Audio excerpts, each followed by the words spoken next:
Assalamualaikum warahmatullahi wabarakatuh. Saya Alman U Ainul Ato, NIM T 2019-1098. Di sini saya akan menjelaskan tentang keterkaitan Human Perfect Technology atau biasa disebut teknologi kinerja dan teknologi pembelajaran. Nah, menurut Jung eh, mengungkapkan bahwasanya ikatan dari teknologi kinerja dan teknologi pembelajaran ini memiliki kesamaan dalam pola berpikir. Nah, seperti halnya contoh masalah karyawan. Nah, masalah karyawan ini bukan masalah karyawan itu sendiri, bukan masalah pribadi. Namun masalah karyawan ini merupakan masalah atasan atau manajernya. Nah, maka diperlukan penelusuran untuk meningkatkan kinerja yang mungkin ada penyebab atau ada kendala dalam organisasinya atau dalam lembaganya. Nah, dalam hal ini teknologi kinerja dan teknologi pembelajaran memiliki beberapa kegunaan, yaitu yang pertama, mencari penyebab mengapa karyawan itu tidak dapat menyelesaikan pekerjaannya. Yang kedua, mencari hambatan atau rintangan yang menyebabkan kegagalan atau kinerja tidak memuaskan atau pekerjaannya tidak bisa optimal. Yang ketiga yaitu merumuskan beberapa alternatif penyelesaian masalah. Jadi kita mencari jalan keluarnya. Nah, yang sebaiknya dilakukan oleh seorang manajer atau atasannya untuk menyelesaikan masalah tersebut. Nah, penelusuran ini biasa disebut analisis kebutuhan. Nah, analisis ini dilakukan biasanya sebelum perbaikan atau peningkatan mutu. Nah, perbaikan dan peningkatan mutu ini memiliki arti yang berbeda. Nah, perbaikan itu memiliki arti adalah upaya untuk meralat, merevisi perilaku, kemampuan teknis, kemampuan berpikir yang sudah dimiliki karyawan namun dianggap keliru atau tidak sejalan, maka diperlukan untuk meluruskannya. Nah, sedangkan peningkatan mutu ini upaya untuk memacu kinerja karyawan yang sudah benar, nah, namun dianggap belum mencapai titik optimal, nah, maka diperlukan pendorongan atau motivasi. Dari penjelasan yang sudah saya jelaskan, maka kita ketahui bahwasanya teknologi pembelajaran tidak hanya bergerak di sekolahan saja, namun juga bisa dilakukan seperti di perusahaan, keluarga, organisasi, atau masyarakat yang berkaitan dengan permasalahan masalah belajar atau peningkatan kinerja. Nah, oleh karena itu, peserta didik baik di sekolah maupun karyawan yang di tempat kerja dapat ditingkatkan melalui penggunaan teknologi-teknologi lunak seperti desain pembelajaran atau pelatihan-pelatihan yang sering kita temui pada era pandemi ini. Nah, tujuannya apa? Tujuannya agar peserta didik dapat mempraktekkan atau menerapkan ilmu-ilmu yang didapatkan dapat diterapkan di dalam dunia nyata. Selanjutnya yaitu peran teknologi pembelajaran dalam meningkatkan kinerja manusia. Mengingat bahwasanya pendidikan adalah salah satu bidang yang menjadi fokus perhatian dalam upaya meningkatkan kualitas sumber daya, maka diperlukan pendidikan yang berkualitas. Pendidikan yang berkualitas itu akan mampu menghasilkan sumber daya manusia yang berkualitas pula atau memiliki daya saing yang tinggi. Secara tidak langsung, teknologi ini memiliki peran dalam meningkatkan kualitas sumber daya manusia secara individu atau secara kelompok. Oleh karenanya, peran teknologi pendidikan dalam upaya peningkatan kualitas sumber daya manusia yaitu yang pertama memiliki fasilitas belajar yang melalui proses perencanaan, pengembangan, pemanfaatan, pengelolaan, dan mengevaluasi sumber daya belajar. Yang kedua yaitu memecahkan permasalahan belajar dengan memadukan berbagai bidang keilmuan secara terintegrasi. Yang ketiga yaitu memecahkan masalah belajar pada manusia secara menyeluruh dan serempak dengan memperhatikan dan mengkaji semua kondisi dan saling berkaitan. Yang keempat yaitu menggunakan teknologi sebagai produk atau proses untuk membantu memecahkan masalah belajar. Yang kelima yaitu memberikan pilihan pemecahan permasalahan kinerja organisasi secara sistematis melalui teknologi kinerja atau desain instruksional. Yang keenam yaitu menciptakan inovasi dalam bidang pendidikan atau dalam bidang pembelajaran serta dapat mengembangkannya. Terdapat 3 prinsip-prinsip dasar dalam teknologi pendidikan. Yang pertama yaitu pendekatan sistem, yang kedua berorientasi pada mahasiswa, dan yang ketiga yaitu pemanfaatan sumber belajar. Prinsip pendekatan sistem berarti bahwa penyelenggaraan pendidikan dan pembelajaran perlu didesain dengan menggunakan pendekatan sistem. Dalam merancang pembelajaran diperlukan langkah-langkah prosedur yang terdiri dari identifikasi masalah, analisis keadaan, identifikasi tujuan, pengelolaan belajar, penetapan metode, dan penetapan media evaluasi pembelajaran.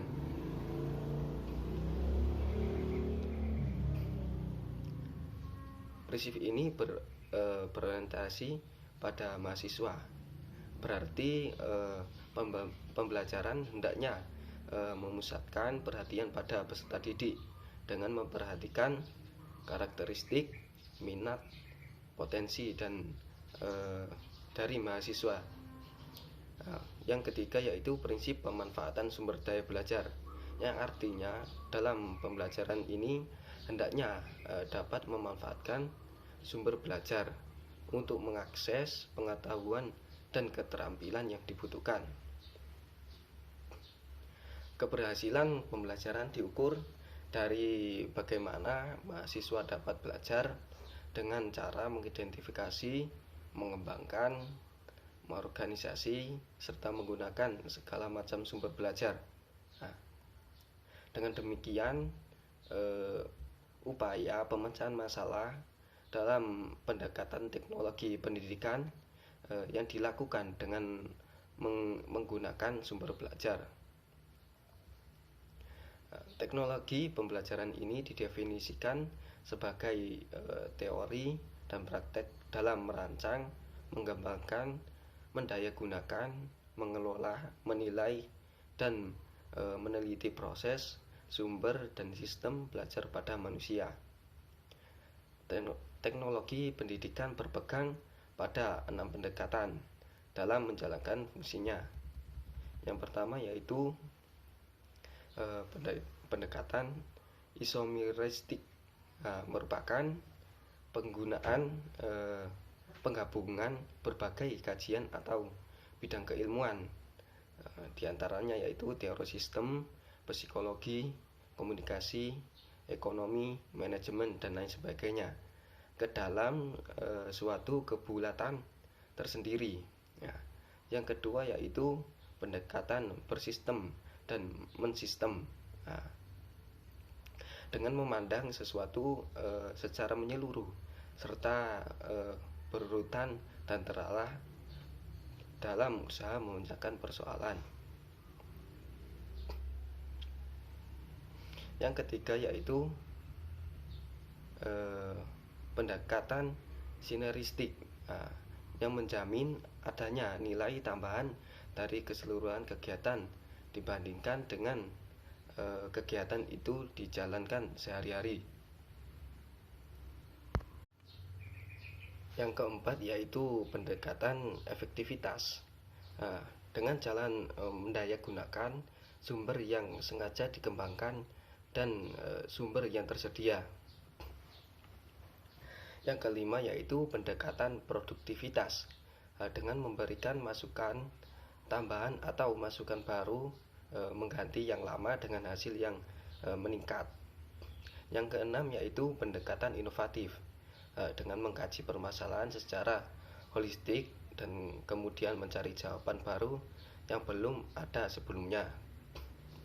Nah, berdasarkan pendekatan itu, maka teknologi pendidikan ini tidak hanya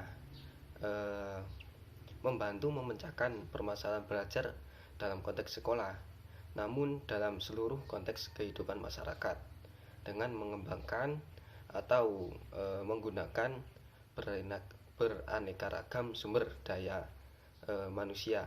Nah, dalam konteks sekolah, teknologi pendidikan berkembang dari apa yang semula dikenal dengan istilah didaktik dan metodik, namun karena belajar tidak hanya dalam konteks sekolah, tetapi dalam seluruh konteks masyarakat, maka teknologi beroperasi di mana belajar itu diperlukan, baik oleh perorangan, kelompok, atau dalam lingkungan organisasi.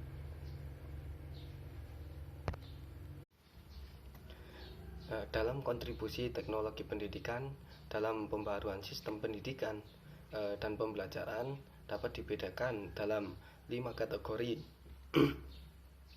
Yang pertama yaitu menyediakan tenaga profesi yang kompeten untuk memecahkan masalah belajar.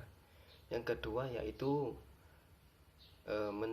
mengintegrasi konsep, prinsip, dan prosedur dalam sistem pendidikan. Yang ketiga yaitu mengembangkan sistem belajar dan pembelajaran yang inovatif. Yang keempat yaitu penggunaan teknologi komunikasi dan informasi dalam proses belajar dan pembelajaran. Dan terakhir yang kelima yaitu peningkatan kinerja organisasi dan sumber daya manusia agar produktif.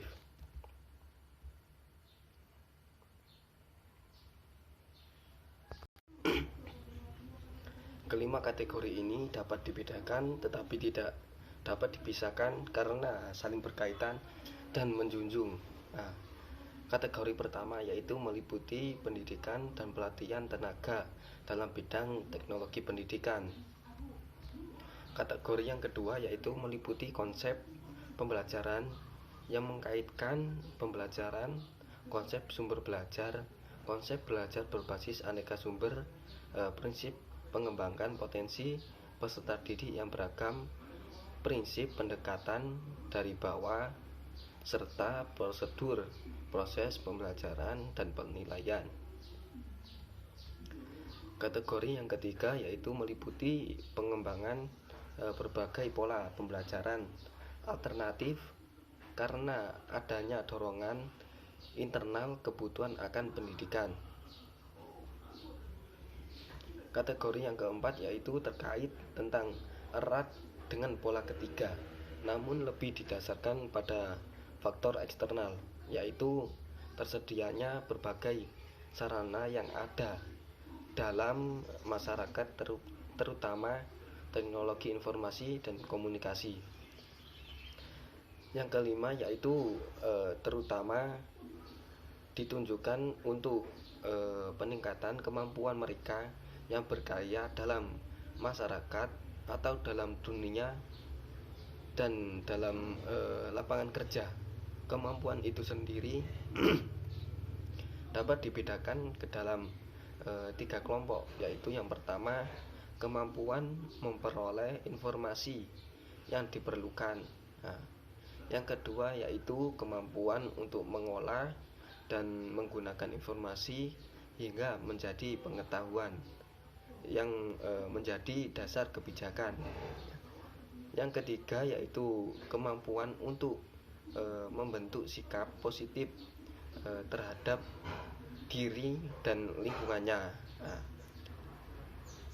dijelaskan bahwa peran penyampaian misi dan informasi pendidikan hanya merupakan sebagian dari peran teknologi pendidikan. Nah, sekian dari saya. Assalamualaikum warahmatullahi wabarakatuh.